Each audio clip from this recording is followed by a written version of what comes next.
bururatu zait justu dela oso gutxi, lagun batek kontatu dit, ni askotan egoten naiz, iratxo ez, mitologiaz, mamu ez, halako historio ez, egia balira bezala bizitzen, nolabait esatearren. Eta askotan juten naiz mendira, eta asko goxatzen dut, mendi bazter sarrietan edo adaska oso ilunetan, adaskaz beteta eta oso trinkuek.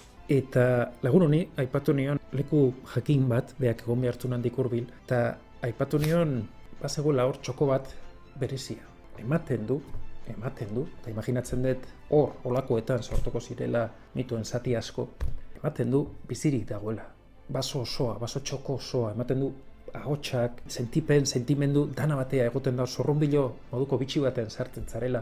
Hori esaten detenin, jende askok batzutan parre egiten du edo erreparretxua, ezta? Hor dago idazlea bere xelebrakerietan, da batez ere egun argiz. Lagun hau, juntza mendira, eta etorre zanien, komentatu zidan, ahapeka edo, etzala usartu. Hasi zala sartzen bazter horretan, etzan gaua, iluntzen hasita zegoen argia bazegoen, baina nola baso trenko txoko hartan argia desetez azkarrago utxitzen da. Eta hasi zala gauzak sentitzen, ez zeuden haize boladatsuak edo, iruditzen zitzaiola landariek lastanka ari zitzaizkiola, xuxurlak, beldurra sartu zitzaion nerekin akordatu zen nola egiten zuen parre, baina ezin izan zuen erreakzionatu eta handik atera zen pauso bixi-bixi. Hori izugarri gustatzen zait. Ez izua edo laizterka ateratzea, baizik eta ikustien nolako gean izakiok. Mitoak barruan ditugu. Esan dezakegu ez egun argiz batez ere. Hor badago euskal mitologian edo jakinduria, antzineko jakindurian, esaera bat oso polite, esaten du eguna egunekoentzat, gaua gauekoentzat. Hori gaueko izakiek, gauekok, beak. Esan dezake, gaueko asko maite deten izakia da. Azken batin, ze ondo zehazten duen, inoiz ez da aldatu hori gure barrutik. Mitoak barruan ditugu.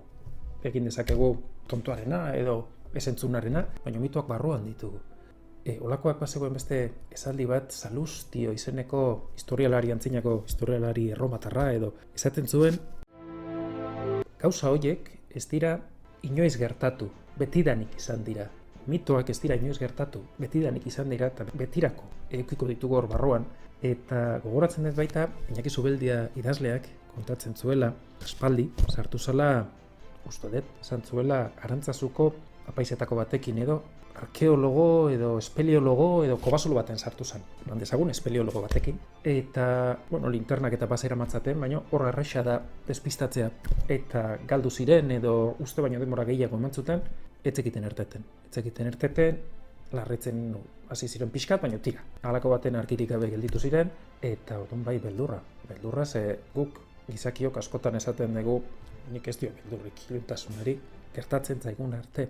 Eta Iñaki Zubeldiak kontatzen zidan nola iluntasun horretan, iluntasun astuna, iluntasun petxatu zaudela leize baten sartua auskalo non etzarela gauza erteteko, kriston pixua zen deitzen duzu, gainean dituzuna roka hoiena, halako isolamenduarena. Esaten zuen, puntu batetik aurrea, zaratak entzute zituztela naiz da jakin ezin zirela gauza horiek entzun. Horiek dira mito uneak, nolabait esateko jakina esaten dut, honik atera ziren. Interesatzen zaitena da, nola, eta beste gauza interesgarri batzuk ere topatu zituzten, baina ze errex ahazten zaigun nolakoa garen. Nik txikitan bizi nintzen, etxe luxe xar baten azpitiko kanpoaldien, eta zeukan korridore edo pasillo luzea, eta 4-5 urterekin edo oso iluna zen. Nik beldurra nion iluntasun horri, baina beti esan naiz oso egoskorra edo ez zitzaidan gustatzen beldur hori izatia. Orduan egiten nuena zen, hartzen nintzen ertzean, eta saiatzen nintzen aurrera egiten poliki, beldurrik gabe. Bihotza eukitzen nuen, imaginatu, ez? Sistu bizidan eta taupa hor, baina juten nintzen poliki, beldur horri aurre egin nahien edo. Eta gero xaboia gaztetan jarraitu nuen ohitura horrekin, nolabait, juten nintzen mendira gauez, bakarrik, altzala. Nik gomendatzen dizue proba egiteko, hor deskubrituko dezue, ze errex ahazten ditugun ustez, gure arrazoiaren argiak eta ze zarata, soinu eta misterio gordetzen diren hain hurbil, zibilizaziotik hain hurbil. Desbideratzen ari naiz pixkat. Tira, horretaz hitz egin nahi dut, ze mitoa asko gustatzen zait. Asko gustatzen zait imaginatzien nola sortu zen eta batez ere sentitzie nola dagoen hor barruen eta nola, zuk imaginatu, kobazul batean sartuta, entzun isiltasun hori. Isiltasun, ez dakit ezea, iluna.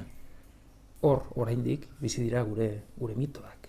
Edo Imaginatu duela, 20.000 urte, kobazuloetan bizi ginenean edo, ekaitza, zuzabe atarian, eta kriston ekaitza aurrean, zenolako indar, zenolako izaki sentituko zituzten bertan. Hoiek, gu, ez geha aldatu. Horregatik egiten zait hain divertigarri, deskubritzea ze errex, harritzen gean hainbeste, betiko izaki hoiek, gure baitan dauden izaki hoiek, etortzen zaizkigunean oihuka. Hoietaz asko hitz egin nahi dut.